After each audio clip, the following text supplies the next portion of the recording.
Guys, ada satu petua yang saya dapat dari seorang billionaire. Guys, ada satu petua yang saya dapat dari seorang billionaire di YouTube. Kata pada setiap permulaan hari catat, pilih 3 sahaja perkara yang perlu diselesaikan pada hari itu. 3 sahaja. Makna kata selagi tak selesai jangan duduk tidur. Selagi tak selesai janganlah buat kerja lain. 3 perkara saja, jangan lebih, jangan kurang.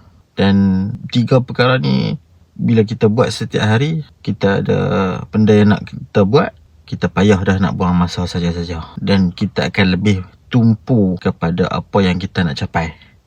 Dan kita tak terlalu mencapoh, tak nak buat kerja ni, nak buat kerja ni, nak buat kerja ni. Dan akhirnya tak buat apa pun, tak ada hasil yang betul-betul solid. So aku rasa nasihat ni sangat baik lah. Setiap hari, pagi-pagi ketika nak mulakan hari, tulis. Nombor 1, aku patut buat apa. Nombor 2, patut buat apa. Nombor 3, patut buat apa. Checklist pada hari tu. Pulun buat yang tu.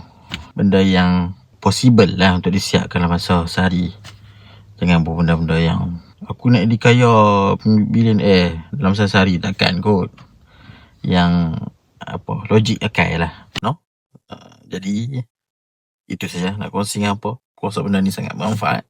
Sebab dah try dah benda ni kepada diri aku dan aku rasa sangat bermanfaat lah. Okay. Bye. Assalamualaikum.